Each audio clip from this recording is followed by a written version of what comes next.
বনগাঁ দক্ষিণের বিজেপির বিধায়ক স্বপন মজুমদারের বাড়িতে গিয়ে ভাগ চাষের জমি নিয়ে বিবাদের জেরেই এক ব্যক্তির মাথায় কোপানোর অভিযোগ। গুরুতর আহত অবস্থায় বনগাঁ মহকুমা হাসপাতালে ভর্তি রামপ্রসাদ শিকদার।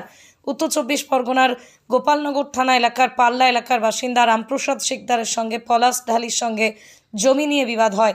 পলাশ ঢালির সঙ্গে ভাগে চাষ করত রামপ্রসাদ শিকদার। ভাগ চাষের জমি নিয়ে বিবাদ হয় দুইজনের। অভিযোগ, পরবর্তীতে রামপ্রসাদ শিকদারের বনগাঁ দক্ষিণের বিজেপি বিধায়ক স্বপন মজুমদারের বাড়িতে যান। স্বপন মজুমদারের বাড়িতে গেলে পলাশ ঢালি দা নিয়ে রামপ্রসাদ শিকদারের উপর আক্রমণ করে, তার মাথায় কোপ মারার অভিযোগ। রামপ্রসাদ শিকদারকে প্রাথমিকভাবে পাল্লা গ্রামীণ হাসপাতাল ও পরবর্তীতেই তার অবস্থার অবনতি হলে গুরুতর আহত অবস্থায় বনগাঁ মহকুমা হাসপাতালে ভর্তি করা হয়। ঘটনার তদন্ত শুরু করেছে গোপালনগর থানার পুলিশ। জমি চাষ করতাম, পলাশডালি জমি আমি চাষ করতাম ভাগে 2 বছরে বুলনের কন্টাকে 1 বছর আগে জমি ছেড়ে দিয়ে জমিতে ফসল হয় না, জল পাওয়া যায় না ঠিক মতো। এবারও আমার থেকে জোর করে টাকা নেবে।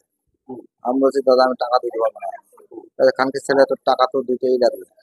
আমি বলছি টাকা আমি দিতে না, দাঁড়া আমি তোকে দেখাচ্ছি।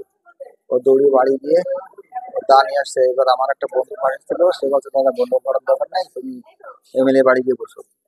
আমি এমএলএ বাড়িতে গিয়ে বসছি, ওই এসে আমাকে দা দিতে স্বপন মজুমদারের বাড়ি পলাশডালি। ছেলে আছে, আমার মেম্বার আছে, মাথায় কুপিয়েছে। আমি চাষবাস করি। রামপ্রসাদ শিকদার।